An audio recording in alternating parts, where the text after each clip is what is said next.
Hello people, I'm Sarah. This story will show you how fast people can change, how jealousy and entitlement can spoil someone's life. I come from a pretty wealthy family. I don't like to boast about my riches since they belong to my father. Still, I mentioned it because it is relevant to the story. My husband, Griffin, was an employee at my father James's company. My dad worked hard to establish the company, and over the years it became big. While my mother didn't live long enough to enjoy the fruits of their labor, my dad continues to have a comfortable life. My husband, Griffin, is the son of a very close family friend of ours. Lola and Ken were like a second set of parents to me. It was them who helped me and Dad go through the grief of losing my mom. Griffin and I were also very close, and slowly we started to eventually date. He was my childhood sweetheart and the love of my life. Now, Ken and Lola are not as wealthy as we are. Naturally, Griffin used to hold some resentment towards me when we were younger. However, those complaints died down as my father offered him a job at his company. While I was happy for him, Griffin was a little put off. He said, "I can't believe your dad couldn't get me a better position. I mean, the salary isn't even close to what he earns. This is ridiculous." Griffin, my dad gave you the job that you are qualified for. You have very limited skills while my dad actually owns the company. How can you even compare your salary with his earnings? He's the boss of the company. I'm engaged to his daughter. James could have gotten me a better position. He could have done this little for his son-in-law. What is the point of being his son-in-law when he can't even get me a good job? What are you saying, Griffin? You know my dad doesn't discriminate like that. Just because you're engaged to me, that doesn't mean he will automatically give you a job you don't deserve. Oh, please. He could have at least let me manage the company and took a retirement or something. Do you know how shameful it is for me to have a lowly job while being engaged to the daughter of a businessman? I had a tough time comprehending what Griffin was saying. We had just got engaged and my dad offered him a position in his company. Griffin was continuously complaining about his past job, so my father wanted to do him a favor. But my dad wouldn't have put him in a higher position just because he was engaged to me. Back then, a few of my friends told me that Griffin might be a gold digger. I had laughed in their faces. Lola and Ken were like parents to me, and I have known Griffin all my life. I was sure I knew him better. I was sure that he loved me. I was wrong. As soon as we got married, Griffin started to become nasty towards me. He stopped showing me affection and didn't even remember my birthday or anniversary. Slowly, he was starting to neglect me while making me do all the house chores on my own. I begged him to improve his behavior. I said, "Griffin, I can feel you drifting away from me. You have stopped showing affection and don't even want to spend time with me anymore. I'm a busy man, Sarah. I don't have a fortune like your father, so that I can sit on my ass every day. You're lucky your daddy's money lets you do that." Griffin, I don't take my dad's money for my expenses. You know that. I work very hard around the house to be a good stay-at-home wife. I don't sit on my butt all day. What you are saying is very hurtful. Well, I don't care. Since we are married now, you can't live like a princess anymore. Your father doesn't pay me enough to feed you for free. You better not slack off on your wifely duties. Griffin completely steamrolled my concerns and didn't even acknowledge my hurt. He simply started to berate me for what he thinks are my mistakes. Trust me, guys, I didn't live on my father's money. It was Griffin's idea for me to be a stay-at-home wife. He fed me some bullshit like how our kids would grow up better this way. Now I know that they were empty dreams made to isolate me and enslave me in the house. I was stuck, taking care of the house and taking care of him. Griffin didn't even talk to me politely anymore. All he did was scream at me when he came home. I was getting tired of his behavior and felt worn out. Still, I believed that he loved me, so I stayed and didn't tell anyone. The breaking point of our marriage happened a few days before my 29th birthday. While I was out running errands with my father, I spotted a beautiful dress in the mall. It was rather expensive, but my father bought me the dress as a birthday gift. It wasn't over the top or anything, just a simple white dress from an expensive brand. I liked the dress, so my dad told me to get it for myself. At home, I was trying the dress on to show Griffin my new gift. When Griffin walked in and looked at my dress, he immediately flew into a rage. I could tell that he hated the fact that I was wearing expensive clothes. Griffin was extremely upset and said, "I told you, Sarah, I don't like you going out in expensive clothes. Why don't you just listen to your husband for once?" "What I wear is none of your business, Griffin. I don't dictate what you wear, and you shouldn't do that either. It's just a simple white dress. Why are you overreacting about this anyway?" "Because your dad bought you this dress. You live with me now, and I can't afford to buy you expensive clothing. People will laugh at me when they realize that you buy stuff with your father's money." "I am my dad's only child, Griffin. Naturally, he would want to spoil me. If you want to gift me something, I won't even care about its price. I would be happy that my husband has lovingly bought me something." "I don't like to waste my money on gifts, Sarah.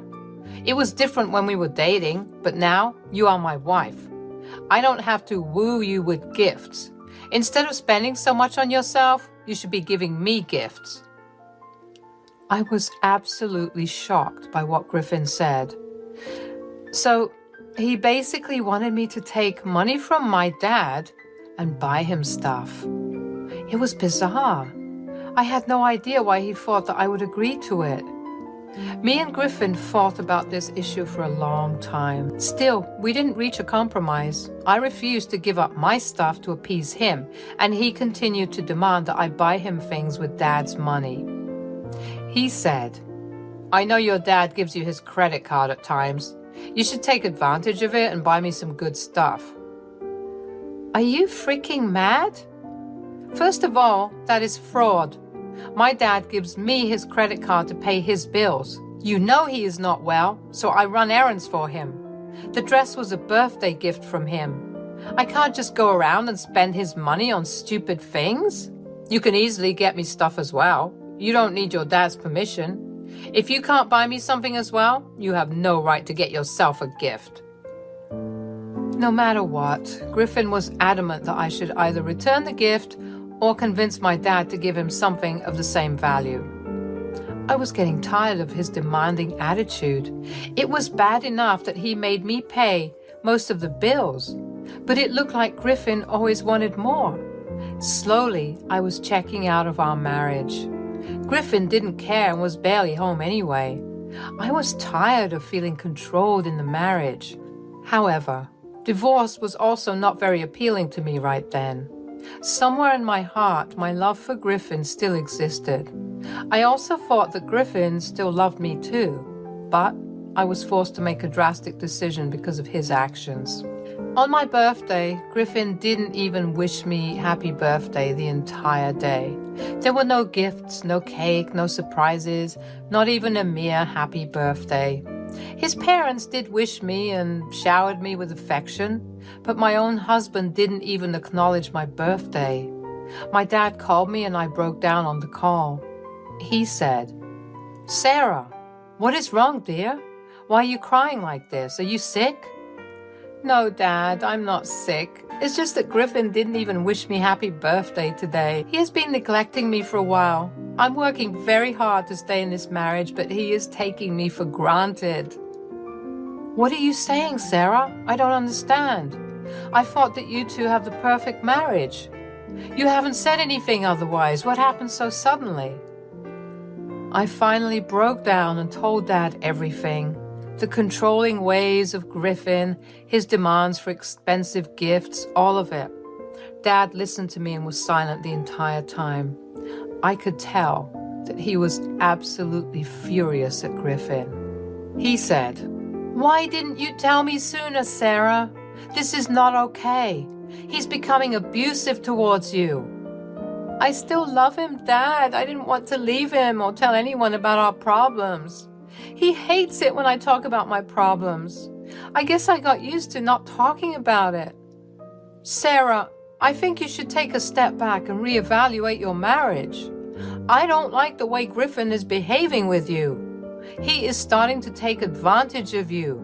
You need to talk to him and stand up for yourself. I know, Dad. I'm willing to give him a chance, but at this point, I doubt he will change. Let him be for now, Sarah. Today's your birthday, and I don't want to spoil it. I will call Lola and Ken. We will arrange a nice dinner and go out to celebrate. Griffin won't be invited. Thank you, Dad. I think I should get out of the house for a bit. Griffin said that he will be late and doesn't want to go anywhere.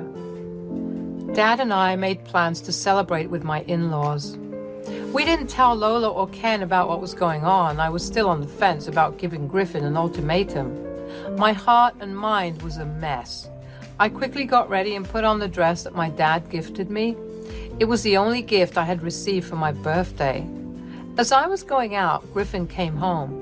While I was coming down the stairs, he was rummaging through the wine cabinet. He took one look at me and said, "What the hell, Sarah? I told you to get rid of the dress. Why are you wearing it? Where are you even going?" "I am going for my birthday dinner. My dad arranged for a small celebration with your parents. Since you don't even bother wishing me today, you are not invited." "I don't want to go to your stupid dinner anyway. And you shouldn't go out either. I'm tired and I need a drink. You need to cook me dinner. You better start preparing my dinner, and I want this dress gone. Burn it or throw it away." "No, I won't get rid of the dress or cook you dinner. I'm going out with my dad. You have controlled my life enough. I won't let you do it this time." I said that and was ready to walk out of the door. I was sad that Griffin cared so little about my feelings, but what Griffin did next sent me into a fit of rage. He took a bottle of wine from the shelf beside him and completely spilled it on me. Yes, at the very last moment, Griffin decided to ruin my dress by spilling wine on me. No, it was not a mistake. He smirked at me while I was drenched in wine. He said, "There, now you won't be able to wear that dress again. Since you have to change anyway, why don't you just stay at home and make me dinner? Your plans are ruined anyway, and so is your dress." "You did this on purpose, didn't you? How dare you, Griffin? This is assault. You can't do this to me." "Oh, don't give me that bullshit, Sarah. It was just some wine. Now stop being a witch and fix me dinner.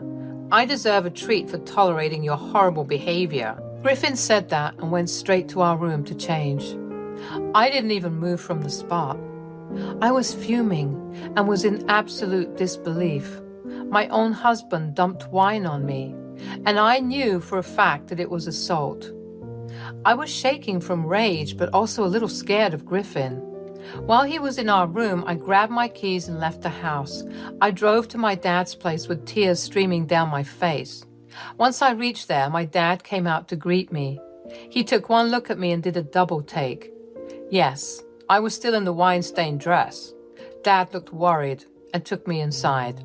He said, "What the hell happened, Sarah? Why are you covered in wine? Why are you crying?" "Dad, Griffin dumped an entire bottle of wine on me.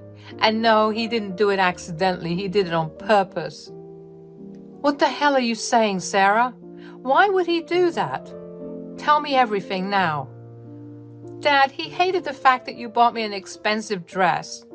Griffin also said—" I told my dad everything about my marriage, from the horrible behavior to the entitlement. Everything came pouring out of my mouth. Dad listened to everything very patiently. However, I could see him getting angrier and angrier with every word. When I was done, I was still crying from recounting everything and being soaked to the bone in wine. I'm petite, and a single bottle did a lot of damage. My dad hugged me and said, "What happened today is unacceptable, Sarah. You should have come to me sooner. I would have had a stern word with Griffin. It's too late for that now. I'm sorry, Dad. I didn't want any trouble. Lola and Ken are good people. I didn't want you spoiling your relationship with them. Sarah, your in-laws need to know how Griffin is treating you. We have kept them in the dark for a while now. I think it's the right time to show them what their son has become. They need to know, Sarah. It won't affect our relationship, I promise. Dad reassured me about everything, and the two of us had a deep discussion. I was still pretty angry at Griffin and no longer wanted to be in the marriage. However, I wasn't going to let him go easily. I was going to make him pay for what he had done to me. Me and Dad rushed to my in-laws' place before Griffin could come up with a sob story of his own. They were expecting us anyway, so Lola and Ken were not surprised at our arrival.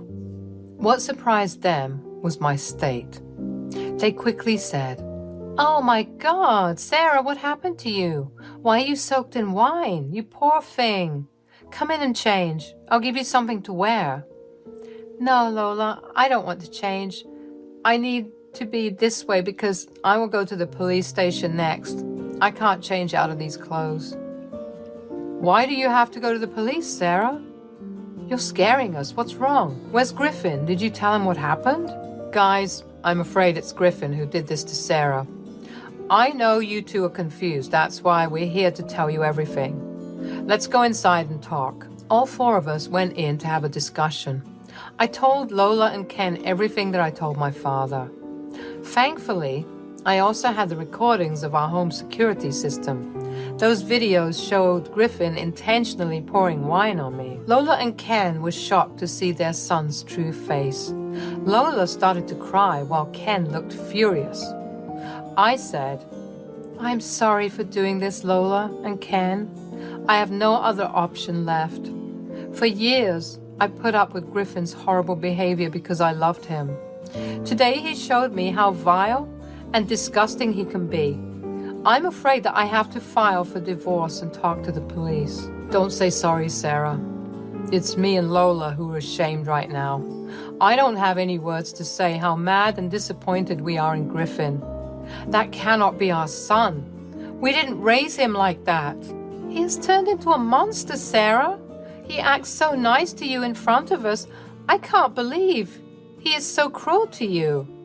You would be right to leave him and report this to the police. What he did is unforgivable."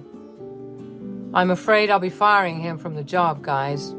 There's no way I'm keeping him in my company, not after everything he's done to Sarah." "I don't want to drag you through dirt, Ken and Lola, but Griffin has left me with no choice. You have been so good to me and loved me so much. I hope we don't have any bad blood between us." "Don't worry about that, guys. James and Sarah, you will always be family to us. My son deserves to be punished for what he did. And we won't be there to support him. He will be on his own. Hell, I want to disown him, actually. I don't want to associate with a sick man like Griffin. Ken would agree with me, I guess." "Guys, I know I told you that my in-laws are good people, but I had no idea how much they would support me." Lola and Ken were absolutely furious with Griffin. They agreed not to support him and would actually disown him once our divorce was finalized. My dad was also ready to fire Griffin. But first, we all went to the police station to file a report. Then, we went out to celebrate what was left of my birthday. I was sad, but also determined to come out strong. The next day, Griffin called me frantically when I didn't come home. He also panicked over the fact that the cops wanted to talk to him. On the phone, he seemed mad and was yelling at me for defying him and so on. I recorded all the conversations and told him that he would get divorce papers soon. He blew his top and then called his parents for support. When they gave him a piece of their mind, Griffin knew he was in trouble. The next few days, he begged and pleaded for forgiveness. The divorce papers came through and Dad fired him from his job. Griffin's own parents refused to help him, so he was forced to borrow money for a lawyer. With a police report hanging on his head, Griffin was having a tough time getting a job. My dad's influence also added to his miseries. He was forced to take a lower-paying job to bring food to the table. Since I didn't work, our divorce settlement included alimony from him. We agreed on mutual divorce because he had no means to drag a court battle. Currently, he's living with 3 roommates while trying to pay me alimony and feed himself. His parents still don't talk to him but have a good relationship with me. Me, Dad, Ken, and Lola are still a family unit, and I am finally living a good life away from my horrible husband.